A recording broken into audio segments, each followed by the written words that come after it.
How you been, man? Chilling, dude. Yeah. Just working hard. Just woke up, huh? Yeah. It's a long day. You probably deserved a nap, right? I told I you. tried to turn the damn thing I off. did a 10-hour GQ shoot yesterday. A 10-hour GQ shoot. How'd that go? It was good. It was long, and I didn't really sleep the night before, so I was running on adrenaline. So how does that, if you have a photo shoot though and you didn't sleep the night before, like a woman would worry about bags underneath the eyes. Right. Well, I mean, that's what they put makeup on me. Do I'm not proud of it, but they put makeup on me. What are the beauty secrets of Justin Bieber that most don't know about? Come on. I would say moisturizer in the morning. All right. Moisturize the face. You got to make sure to get sleep. That's one thing. I don't know. Just take care of yourself. You're too pretty to be taking care of yourself. You must have people primping you all day They long. do know. I have to. I mean, it's really not my favorite thing, but they have to put makeup on me before doing like events and shows and stuff. My dad's still tripping. He's like, "You shouldn't be wearing makeup. You're a man."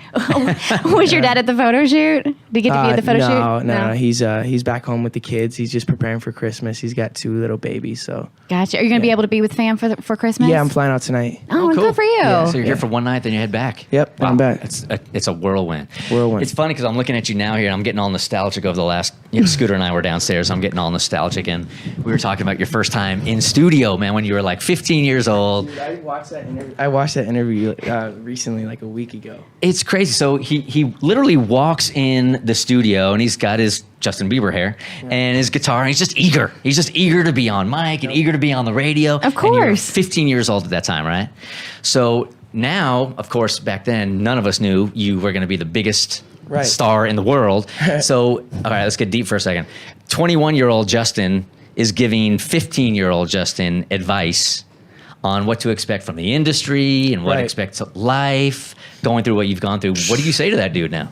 I would just say, just listen to the people who care about you, and also I was so, you can't really teach innocent, because I was innocent and I was young and I trusted everybody, and with being young and innocent in this industry, it's not necessarily the best thing because people take advantage of vulnerability. And so I think I was just in a place of just trusting everyone and, thinking everyone was on my side and eventually getting burned. And yeah, it's just tough, man. And after a while, I started putting up walls and boundaries. And for a while, I kind of shut everybody out. And then I kind of lost my own personality and lost my charismaticness because I just didn't trust anyone. And then finally I was like, you know what, I'm not gonna let them win. I'm gonna give them some of me and learn how to put up a wall without closing myself off completely. You're probably the most competitive person I've ever met in my life, and I've seen it time and time again. Yes. And I've seen it.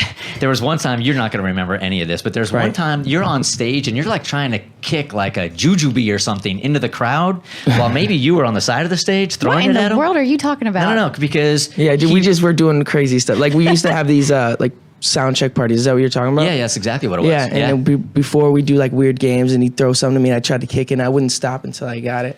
I'm like that type of dude. Like the other day, I forget what it was, but they were like, he's not going to stop. My boy's like, he's just not going to stop. He's going to do this until he makes it. I saw it that day. So is it that competitiveness to where like when everybody's coming down on you, you feel like the media isn't being fair to you? Right. At some point, you got competitive and just started fighting back, right?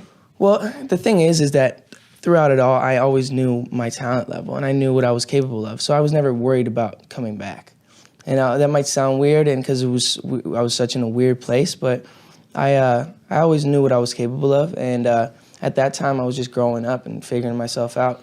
And I just happened to be doing it in a spotlight and in front of people. So it was a little different. Like you guys got to make your mistakes, and no one got to see it. Right. And for me, it's like everyone gets to see it, and obviously I have more accessibility to do crazier stuff because I'm, in this position. But yeah, dude, I just had to figure out what kind of man I wanted to be, and I have awesome people in my corner. We got Scooter, who's just an awesome man, and that's it. When it comes to finding the right people to trust, though, because it's no exaggeration when Bert says like you are one of the world's biggest stars. So the people that get to come into your fold, like how do you figure out who you can trust and who you can't?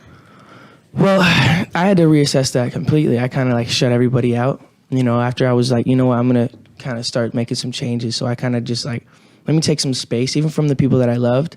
And then I came back and I put them in the positions where they needed to be. Before it was like, I didn't really have anyone in designated places. It was just like whoever, whenever, you know, because I was just like, I wanted people around, and, you know, you're in a place of being lonely and stuff. It feels good to have someone around. It doesn't even matter who it is.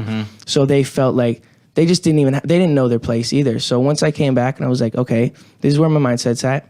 When I'm in the studio or I'm doing this, you guys come through. I love having you around, but you don't need to come on my bus all the time. And, you know, it's just finding out places where they belong. People naturally weed themselves out and then right, and then like, you know, I got my brother here. He's, I mean, not my real brother, but he's my dad dated his mom for 15 years, so we like spent Christmases together, and I know I can trust him, and yeah. Those conversations got to be tough. Like, you got this group of people, and you want to assume that they're your best friends, and then at some point you got to say this.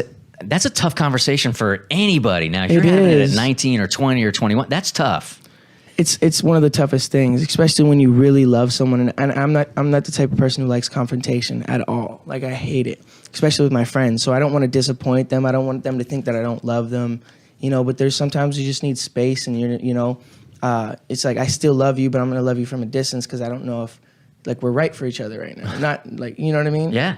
But it's probably comforting for teenagers to hear this because we've all been there. Like, we've all had those friends that we couldn't say no to, and peer pressure. And this is probably how we gotten ourselves into situations that we have. Yeah. Yeah. I think I have a cool opportunity to just be a light and tell people, I'm human. I'm still going to make mistakes. You might see me on TMZ tomorrow doing something else dumb. But I think that what's cool about this growth is people can see it, and it's like I've made a transition that's and been consistent, you know. And I think that life is just about staying consistent and keeping pushing forward and knowing that, hey, this day might suck, but let me just look forward to tomorrow or the better days to come in the future. I know you're pretty spiritual, so and I know you must have thought about this before, like. Did God put you on this earth to do music, or did God put you on this earth to connect with people going through struggles that can learn from you? You know what I'm trying to say? Yeah, no, I get you. I think that my platform gives me the opportunity to do that. My love and my passion is people, and that's where my music comes, is because I'm able to give them something special, whether they're going through whatever they're going through. I think the connection comes through my music and helping them through my music.